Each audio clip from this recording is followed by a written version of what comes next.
자, 그리고 이제 임대차 3법 통과 이후에 전세 시장 상황이 궁금한데 오히려 지금 매매 시장보다 전세 시장이 굉장히 지금 뭐 들썩들썩 거리고 있거든요. 그렇죠. 그 일단 서울부터 보면은 서울의 뭐 대부분 지역이 전세 물량이 급감을 했다. 예. 뭐 통계치도 뭐 나오고 있고 뭐 그렇지. 지금 굉장히 시끄러운데 지금 교수님 보시기엔 어떻습니까? 실제로 좀 그렇습니까? 저도 이제 전세를 최근에 옮겼습니다. 네. 세입자 뭐 물론 저도 이제 다른 집이 하나 있으면서 네, 뭐 네. 교육이라든가 이것 때문에 예. 전세를 살고 있는데 아주 품귀 현상에 가깝습니다. 특히 교육적 여건이 뛰어난 지역이다. 네. 그럼 전세만 있는 물량은 거의 한 단지에 한두 개 아, 그 정도로 품귀 현상이 있고요. 예. 그리고 이제 뭐 사실 교과서적으로 말씀드리고 전세를 표현하는 교과서는 없습니다. 네. 우리나라만 있는 제도니까 그렇죠. 보통 임대료라고 표현하는데 네. 임대료 상한제하면 무조건 나타나는 현상이 두 가지가 있습니다. 그거는 이제 뭐 2차 대전부터 지금까지 수많은 연구들이 이루어왔는데 그 두 가지는 항상 나타났답니다. 네. 첫 번째가 뭐냐면은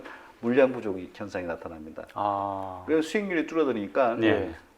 공급이 줄어드는 거예요. 그렇죠. 특히 우리나라 같은 경우에도 임대주택을 나눌 때 임대주택을 100이다라고 네. 하면 한 15 정도를 공공이 공급하고 네. 85는 민간이 공급합니다. 네.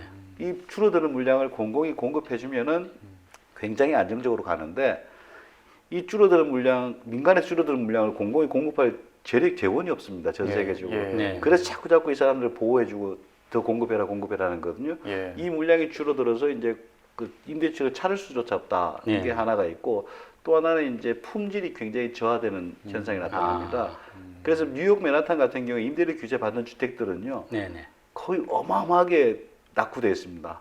뭐 위층 층간소음, 우리나라에서 말하는 층간소음은 층간소음 끼지도 못합니다. 아, 뉴욕의 이제 맨하탄에서 좀 오래된 건물 같은 경우는 한 3층에서 머리핀 떨어지면 1층에서 들린다 이러거든요. 그 정도로 층간소음이 심각합니다. 목욕탕에서 부시럭거리면 바로 밑에 층에서 다 들리고 품질이 그만큼 떨어진다는 것들이죠. 그러니까 상한제가 있으니까 굳이 거기 비싸게 지을 수리를 필요 못 없다. 하는 거죠. 수리도 안 하고. 그 수리해봐야 임대료를 못 그러니까 올려받잖아요. 투자할 필요가 없는 거죠. 네. 집주인 입장에서는. 그래서 이제 뭐 스웨덴 경제학자가 이런 표현도 있거든요. 이거 맹큐 경제학에 나오는 얘기인데 예. 뭔가 하면은 거기가 한 30년 정도 임대료 규제를 한 적이 있습니다. 스웨덴에서. 예, 그러고 나서 그 사람이 했던 말이 도시를 파괴하는 가장 확실한 수단은 미사일 공격인데 두 번째 확실한 건 임대료 상한제라 했습니다. 그 정도로 도시를 파괴하고 네. 그것들이 더 심화되면은 슬럼화 현상까지 나타나는 게 예. 선진국들의 현상이었고요. 예. 우리나라는 이제 뭐 슬럼화까지 가지는 않을 것 같아요.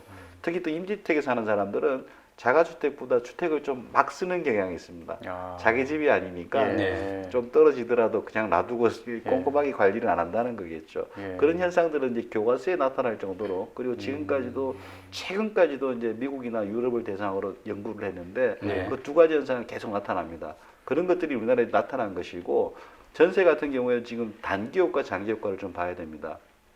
단기 효과는 단기적으로 저는 이렇게까지 뭐 난장판이 될 정도인지는 몰랐습니다. 저도 네.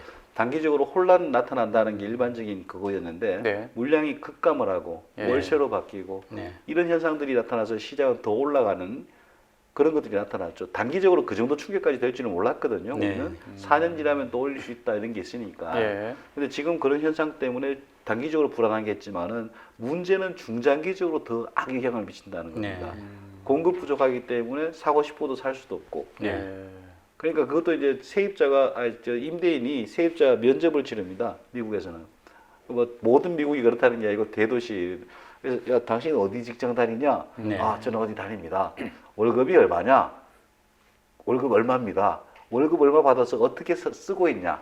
쓰고 있냐가 중요해요. 네. 왜 그런가 하면은 이 친구들은 보증금이 한 몇 개월치밖에 없습니다. 한 네. 달치, 세 달치 이렇잖아요. 네. 예. 그래서 한두 달이라도 안 내면은 아. 내가 손해를 보는 거예요. 네. 그래서 이제 이 사람이 쓰는 거 보면 뭐 은행 예금 60%다.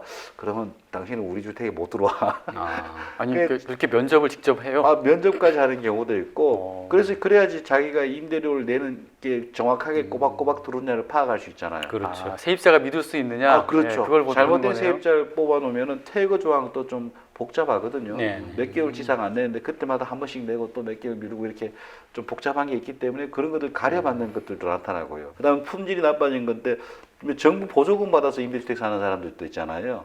그런 사람들 같은 경우 뭐 바우처라 해가지고 뭐 주거비 보조를 해주는 건데 그런 경우에 이제 또 각종 규정들이 막 생겨납니다. 네.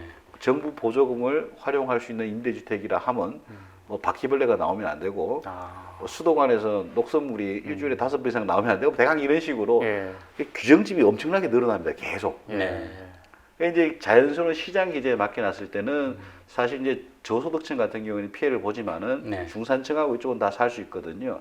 그래서 일반적으로는 시장 기제에 맡겨서 중산층 이상은 이쪽에서 막아주고 네. 그리고 고품질의 주택도 나오고 임대주택 나오게 하고 이런 좀 저소득층을 저소득층은 위해서는 국가. 공공이 개입해서 네. 직접적으로 다뤄주고 네. 그런 이원 구조를 가는데 네. 우리는 이 모든 걸 뭉뚱그려 가지고 네. 그냥 한 방에 치려고 하니까 아마 저는 최저소득층들도 지금 피해가 커지고 있는 상황인데 네. 중산층들도 굉장히 커지고 있다. 네. 중산층은 전세 물량이 줄어서 찾지를 못하는 상황. 최근에 이제 또 전세가 이제 월세 전환 문제들도 상당히 네, 나오고 네. 있잖아요. 예. 월세 전환 문제가 나오고 있는데 그때 이제 장관님이나 이런 분이 이렇게 했어요. 전세는 안 사라진다. 강남 같은 데 보면은 보증금이 이렇게 많이 끼고 있기 때문에 네. 전세는 안 사라진다. 그거는 말도 안 되는 소리입니다. 지금 정책에서 강남의 보증금은 우리 관심 대상이 아니에요. 네. 그 사람들 월세로 받기도 뭐하든 저는 관심도 없어요.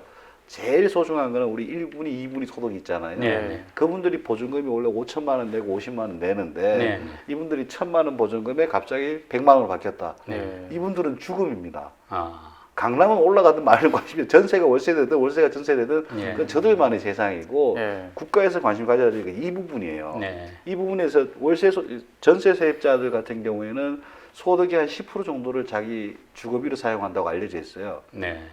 자기 집에 사는 사람은 한 15% 정도를 자기 주거비로 써요. 사실 자기 집 사는 사람이 전세 세입자보다 더 많은 지불을 하고 있습니다. 네. 뭐 재산세라든가 그게 예. 있기 때문에 그렇죠. 월세로 넘어가면 25%가 됩니다. 그럼 주거비가 전세로 살다가 네. 월세로 가는 순간 2배 이상이 늘어나는 거예요. 거주비가. 예, 부담이 늘어나죠. 예. 그 뭐 강남의 고액 소득자들은요 2배, 3배 늘어도 국민들 관심도 없어요. 전세가 월세 전환되든 없어지든. 근데 지금 얼마 전에도 나온 게 뭔가 소득 1분위의 임대주택 부담금, 네. 주택 부담금이 크게 늘었다는 거거든요. 그런 현상들이 벌써 나타나고 있는 거죠. 그래서 정부에서 정책을 만들 때는 적어도 뭐 부자들을 때려잡는 거는 뭐 때려잡더라도 네. 적어도 거기에 따라서 전세가 월세로 되면서 서민이 피해 보는 것 자체는 좀 막아야 되는 게 아니냐. 네.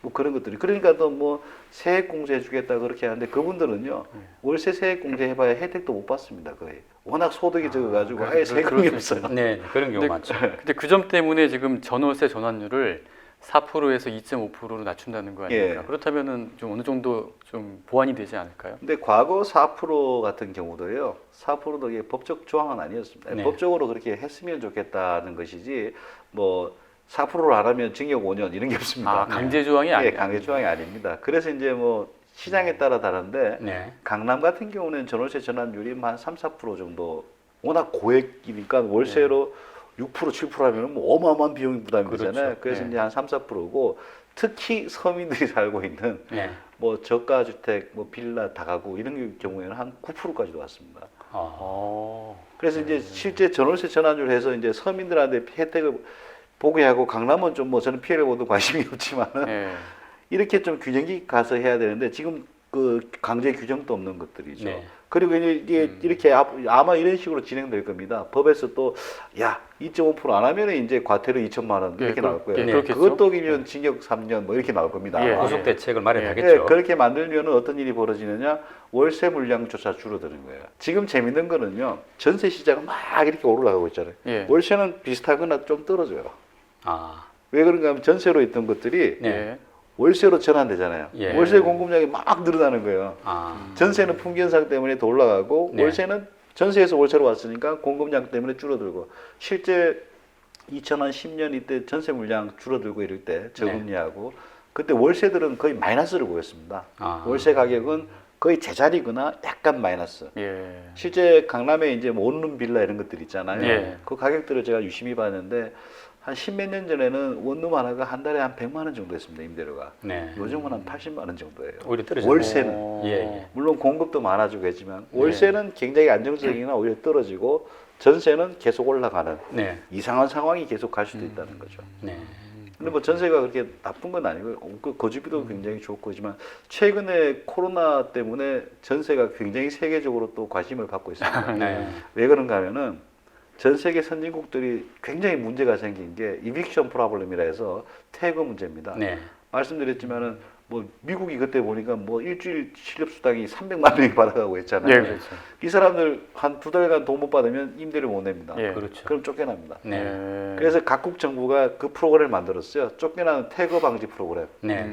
그래가지고 이제 뭐 임차인 보호하고 그래서 지금 거의 만료가 됐거든요. 그 예, 시기가 예. 재차 연기를 하지 않으면은 뭐 몇백만 명이 길거리에 나온다 그렇죠. 이런 예. 얘기들도 나오는데 우리는 전세가 많아가지고 그런 얘기 한마디도 없습니다. 네. 쫓겨날 염려는 없다는 거죠. 저거는. 예. 전세가 의외로 그렇죠. 또 그런 강점을 강점도 발휘했네요. 있죠. 네, 물론 네. 전세가 뭐 갭 투자해서 이렇게 그런 오해도 사고 있고 여러 가지가 있지만은 네. 실제 이런 선의 효과도 있다. 네. 그리고 세입 주거비가 워낙 낮다. 네. 이런 효과들도 있던 거죠. 뭐 전세의 어떤 좋은 점을 우리가 익히 알고 있는 예. 부분이긴 하고 또 한국만의 특징인데 지금 조금 보면은 최근에 이제 전세값 오름세가 좀 지나치다. 예, 예. 보면은 저 KB 뭐 부동산 이쪽 자료를 보면은 한 주 사이에 한 0.4% 올랐다. 예, 예. 이건 뭐 거의 20년 사이에 가장 많이 오르는 그런 수치인데 그렇죠. 물론 또 뭐 감정은 통계는 좀 다릅니다만은 어쨌든 거기도 같이 오르는데 이런 오름세가 교수님이 볼 때 예상한 정도로 보이는지 아니면 생각보다 많이 오른 건지 어떻습니까? 저는 뭐 적절한 것 같고요. 아 그래요? 사실 더 오를 수도 있다라고 봤거든요. 네. 그 과거에 이렇게 전세 제도를 1년을 2년 늘렸을 때 네. 그때가 한 30만 7, 8% 올랐습니다. 1년 예. 만에. 아. 그때는 이제 주택이 미쳤을 때입니다. 예. 네. 네. 주택이 뭐 한 20%씩 오르고 막 이럴 때요, 1년에. 네. 그래서 강남 아파트 하나 사놓으면 한 5년 지나면 3배 돼 있다. 네. 네. 어. 80년대 후반, 90년대 초반, 예. 그 200만 원 입주 전까지 그런 것들도 있고, 그다음에 전세가라는 거는 매매가보다 변동폭이 더 큰 걸로 알려져 있습니다. 예. 네. 그래서 이제 사실 그 매매가보다 변동이 크기 때문에 중산층이 살기엔 좀 불편하다라는 측면들도 있죠.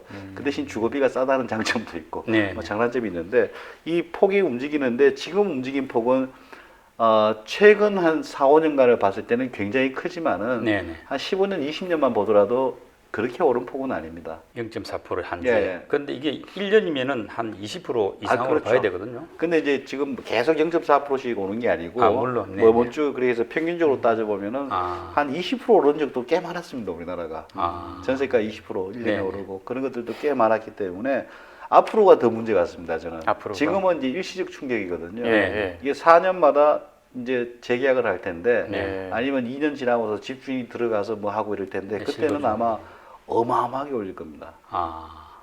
그 지금 그 어떤 분들은 요번에 뭐 일단 자기가 들어가 가지고 네. 살면서 한 1, 2년 뭐 살지도 않겠대요. 네. 한 일주일 살다가 거기다가 걸어 놓고 빈집 별장 비슷하게 쓰다가 네. 나중에 되면 이제 한번 더 비싸게 놓겠다. 이런 아. 분들도 실제 나타나고 있고요. 예, 예. 그 공급 위축 같은 것들은 굉장히 큰데 만약 또 정부가 4년 지나서 신규 계약하는 것들도 5% 하겠다. 네.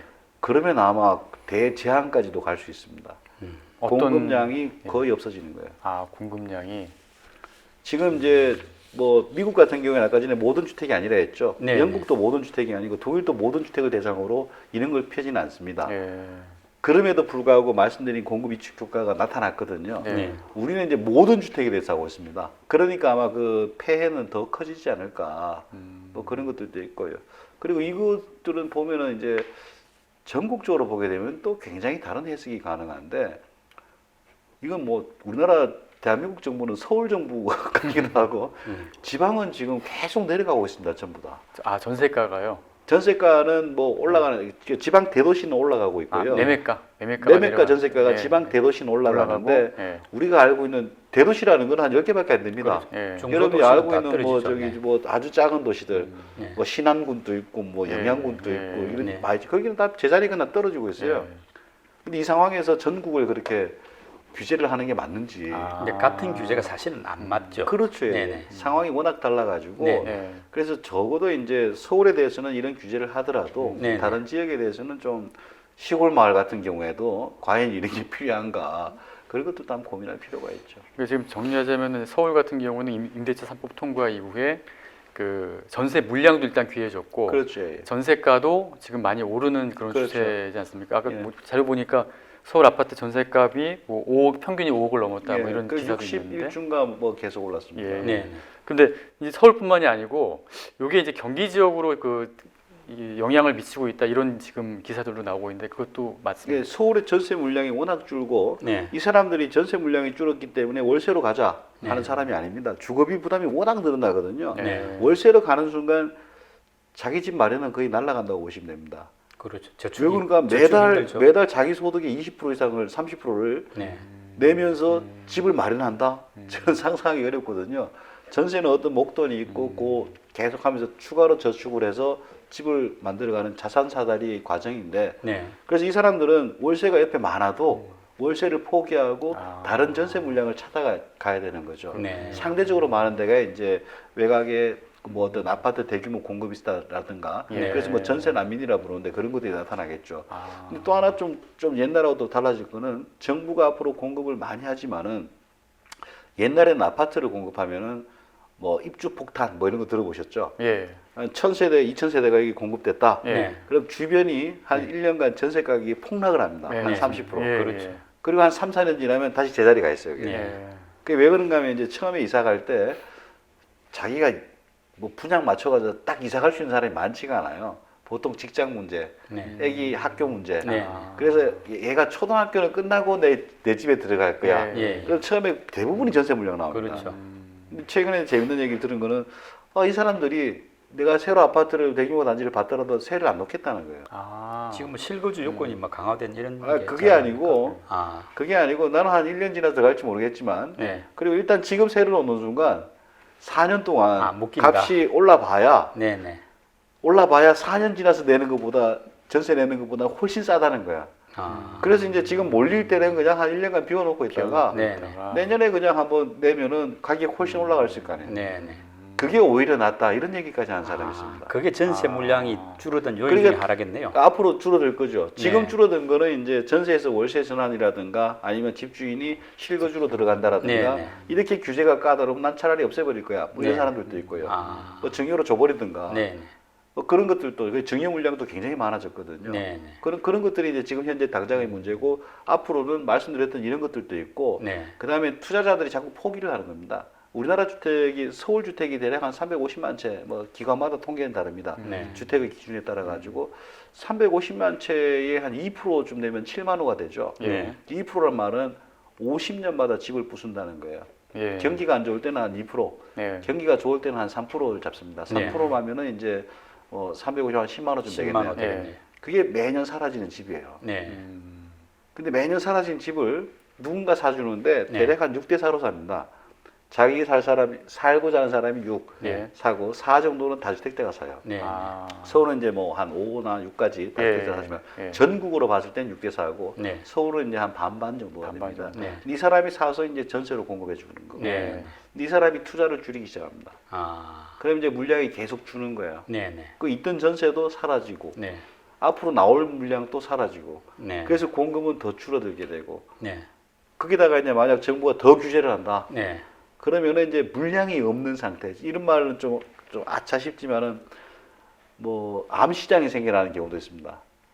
법적으로는 내가 한 달에 100만 원 내야 되는데 네. 주인한테 가서 하는 거 내가 현찰로 한 달에 50만 원 줄 테니까 당신 집을 나한테 좀 빌려 주시오. 네. 그런 게 실제로 나타났던 현상입니다. 다른 나라 외국에서. 아. 그 지금 가격은 다 떨어뜨려 놨는데 네. 집이 워낙 없으니까. 네, 네. 그러면 이제 이렇게 하면서 현금으로 주는 게 나오죠. 네. 최악의 경우에는 그까지 갈 수도 있는 거죠. 근데 다주택자들이 물건을 안 사면은 그러니까 그 사람들이 물건을 사서 그 다음에 세를 놓는다고 하셨는데 예.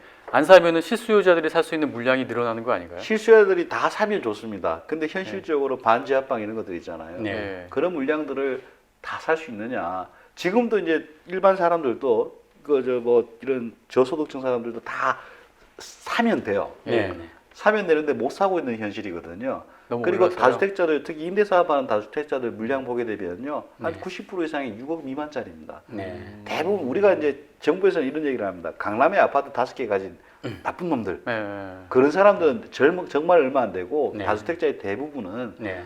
자기 빌라를 갖고 있거나 네. 아니면은 이제 반지하방을 갖고 있으면서 서민한테 주택 공급해 주는 사람이에요. 네. 근데 이 사람들이 이제 뭐 공급해주고 있는 주택들 같은 게 이 사람들이 집을 살 수 있는 여력이 되느냐? 네. 그건 아니라는 거죠. 네. 그리고 이제 대도시 같은 경우에는 특히 이제 뭐 전부 다 자기 집을 갖게 됐다. 그러면 굉장히 황당한 일이 벌어집니다. 어떤 일이 벌어지는가 하면은 자 서울에 사는 사람이 다 자기 집에 살고 있어요. 네. 그러면 제가 예를 들어서 뉴욕에서 살다가 네. 서울로 이제 한 3년간 파견 근무를 와요. 네. 네. 임대주택이 하나도 없어요. 예. 그럼 3년 동안 살기 위해서 내가 집을 사야 됩니다. 네. 근데 파는 사람이었으면 안 됩니다. 네. 네. 파는 사람을 구해야 되고 예. 취득세를 엄청나게 내면서 사고 예. 나중에 양도세도 내야 돼요. 네. 네. 그게 대도시의 모습이 아닙니다. 아. 일반적으로 대도시는요, 네. 자기 집에 사는 사람 비율이 훨씬 적습니다. 우리나라 사례를 들면은 우리나라는 전 국민의 60%가 자기 집에서 60% 약간 안 되게 네. 한 55에서 60% 왔다 갔다 60일 합시다 그냥. 네. 60%가 자기 집에 살고 40%는 남의 집에 삽니다. 네. 네. 자기 집 있으면서 남의 집에 사는 사람 합치면 뭐 45% 이런 얘기 다 하는데 그냥 6대 4로 나눠서 네. 네. 보는데 대도시는 반대예요. 네. 서울은 자기 집에 사는 사람은 한 40%, 40%. 60%가 남의 집에 삽니다. 네. 그래서 우리나라 정부에서도 정부 그 국토부 출범 초기에 이 40%가 60%를 이렇게 괴롭혀가지고 돈 버는 게 나쁜 서울이다. 네. 근데 전 세계 대도시 중에서요, 네. 40% 넘는 도시가 거의 없습니다. 아. 베를린 같은 경우에는 85%가 임대주택에 살아요. 네. 아. 대부분 상식적으로 생각해 보면 제가 이제 뉴욕으로 이제 처음에 공부하기 위해서 갖다 칩시다. 네. 네. 저는 국내 박사입니다. 네. 근데 뉴욕으로 갖다 쳤는데 가자마자 집 사는 사람 누가 있습니까? 그렇죠. 다 한 세를 살죠. 30년, 40년 동안 있다가 이제 30, 40년 좀 심하고 한 10년, 20년 있다가 집을 사거나 네. 처음에 갔을 때는 다 임대주택 사는 거예요. 그렇죠. 처음에 그렇죠. 예. 네. 그래서 저는 이제 요즘 젊은이들이 서울에서 집 사야 된다고 하는 것들도 좀 말이 어폐가 있는 게 아니 젊은이들이 서울 올라와서 네. 10년 만에 서울에 집을 산다? 그거는 제가 보기에는 다른 선진국에서 보기에는 엄청난 특혜거든요. 네. 런던이나 도쿄나 여기에 오면은 무조건 15년, 20년 가까이를 아니면 대출을 엄청 끌어들여가지고 사든가 네. 그런 게 그래서 이제 대도시는 항상 임대주택이 훨씬 많아야지 더 작동이 잘 되는 거예요. 네. 대도시는 인구 이동도 많고. 유동 네. 인구가 많으니까. 근데 자꾸 이런 이제 임대주택 공급을 없애고 그러면은 네. 일단 사회적으로 큰 문제가 생긴다는 것도 있고 그다음 또 하나는 이제 이 사람이 투자를 계속하면서 임대주택이 늘어나는 게 있잖아요. 네. 뭐 아파트는 사실 임대주택에서는 큰 비중을 차지하지 않습니다. 네. 임대주택에서. 그 다른 뭐 진짜 서민들이 사는 것들 네. 그런 것들이 계속 이제 공급이 일어나는데 안 일어나는 거죠. 투자를 네. 안 하고. 아. 제 아는 사람 하나는요. 저기 관악구 쪽에 계신 분인데 이제 뭐 이렇게 다가구 주택 네. 해서 하는데 집이 좀 오래됐고 워낙 세입자가 이제 뭐 말도 많고 뭐 그리고 오래된 단독 다가구라서 뭐 수리도 많이 해야 되고 그래서 한 층을 다 비워놓고 있습니다 그냥. 그런 식으로도 공급이 주는 거예요. 야. 네. 그리고 나중에 한번 봐서 뭐 수리 한번 쫙 해서 한번 하든가 예. 뭐 그런 식으로 자꾸 공급이 주는 거예요. 현실적으로 생기는 문제입니다. 그게. 근데 이제 이번 다시 임대차 문제를 한번 예. 짚어보면은 그 국토부의 임대차 보호법 해설서가 이번에 예, 나왔는데 이제 원래는 그 2년 지나고 이제 4년 되면은 5% 안에서 그렇죠. 이제 상한 올릴 수 있다라고는 돼 있는데 해설서에는 그것도 임차인의 동의가 필요하다. 예, 근데 그런 내용이다 보니까 즉 경우에 따라서는 집주인이 4년 지나도 못 올린다는 이런 식으로 이제 해석이 될 수가 있는 거 아닙니까? 예, 지금 그게 좀 큰 문제긴 한데 네네. 저는 지금은 이제 뭐 별로 걱정은 없다라고 보여지지만은 네. 아마 1, 2년 내에 법을 바꿀 것 같아요. 4년 지나서 올리는 것들도 정부에서 네. 하지 않겠냐. 그게 대표적으로 나오는 게 이제 임대료 상한제 얘기가 나오잖아요. 네네. 임대료 상한제라는 거는 각 지역별로 임대료 조사를 해가지고 내년에 전월세 신고제를 하게 되면은 어마어마한 양의 데이터가 쌓이게 되겠죠. 예. 그렇죠. 그럼 각 지역별로 뭐 15년짜리 주택 2층 그거는 뭐 월세 50만 원, 네. 뭐 20년짜리 뭐 1층 그거는 월세 40만 원 이렇게 정부가 정할 거예요. 그렇게 세부적으로까지 갈까요? 외국에서는 그렇게 하고 있습니다. 그 관련해서 어마어마한 소송이 벌어지고 있죠. 근데 그게 굉장히 복잡하거든요. 엄청 복잡합니다. 같은 뭐 층이라도 방향에 그렇죠. 또 향에 그렇죠. 따라서 향, 조망. 다르고. 예. 그렇죠. 그런 것들을 반영해서 이제 그것들을 보정을 하고 그래서 버퍼를 줍니다. 예. 아까 50만 원인데 뭐 한 110% 그러니까 60만 원까지 받을 수 있다. 네. 40만 원까지 받을 수 있다. 뭐 이렇게 버퍼는 있습니다. 아. 근데 그런 식으로 해서 가게 되는데 그런 식으로든 뭐 하든 간에 지금 당장 국토부는 4년 지나서도 또 이렇게 또 해야 된다라고 하고 있잖아요. 저는 그게 별로 중요하지 않은 게 나중에는 임대료 상한제 들어오게 되면은 네. 전부 다 규제를 받게 되기 때문에 네. 뭐 지금 당장 혼란은 있겠죠. 네. 네. 그래서 뭐 저는 그걸로 발생하는 혼란은 별로 없을 것이다. 네. 근데 기본적으로 보게 되면은 4년 지나서까지 규제를 하게 되면은 우리나라 임대시장 공급은 거의 붕괴까지 갈 수도 있습니다. 아. 전 세계적으로 그렇게 강하게 한 나라는 없습니다.